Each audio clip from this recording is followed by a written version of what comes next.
ഈ അടുത്തിടെ മണ്ണിനെയും മനുഷ്യനെയും പറ്റി ഞാനൊരു കാര്യം കേട്ടു. വളരെ അർത്ഥവത്തായിട്ട് തോന്നിയൊരു കാര്യം. അതായത് മനുഷ്യൻ വളരെ അഹങ്കാരത്തോടുകൂടി പറഞ്ഞു, എന്ത് വില കൊടുത്തും ഞാൻ ഈ മണ്ണ് സ്വന്തമാക്കും. അപ്പോൾ മണ്ണ് വളരെ വിനയത്തോടുകൂടി പറഞ്ഞു, ഒരു വിലയും കൊടുക്കാതെ ഞാൻ നിന്നെ സ്വന്തമാക്കും. ഈ കാലുകൾ കൊണ്ട് നീ എത്ര ചവിട്ടി മെതിച്ച് എൻ്റെ മുകളിൽ കൂടി നടന്നിട്ടും ഞാനൊന്നും മിണ്ടാതെ ഇതൊക്കെ സഹിക്കുന്നത് ഒരു ദിവസം ഞാൻ നിൻ്റെ മുകളിൽ വരുമെന്നുള്ളത് കൊണ്ട് മാത്രമാണ്. എത്ര അർത്ഥവത്തായ കാര്യമല്ലേ? നമ്മൾ ഒരു വിലയും കൊടുക്കാത്ത ഈ പൂഴി മണൽ പോലും നമ്മളെ കീഴ്പ്പെടുത്തി ഒരു ദിവസം നമ്മുടെ മുകളിൽ വരും. അതുകൊണ്ട് മനുഷ്യന് അഹങ്കരിക്കാനോ പകയോ വിദ്വേഷമോ വെച്ച് പുലർത്താനോ ഒന്നുമില്ല. നമ്മളൊന്നും ഒന്നും അല്ലെന്നേ.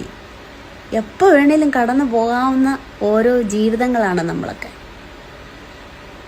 അതുകൊണ്ട് ഈ ഉള്ള ജീവിതത്തിൽ സന്തോഷമായിട്ട് പകയും വിദ്വേഷവും ഒന്നുമില്ലാതെ മതമോ ജാതിയോ സമ്പത്തോ സൗന്ദര്യമോ ഒന്നും ഒരഹങ്കാരമായി കാണാതെ സന്തോഷത്തോടെ മുന്നോട്ട് പോകാം. അതല്ലേ നല്ലത്?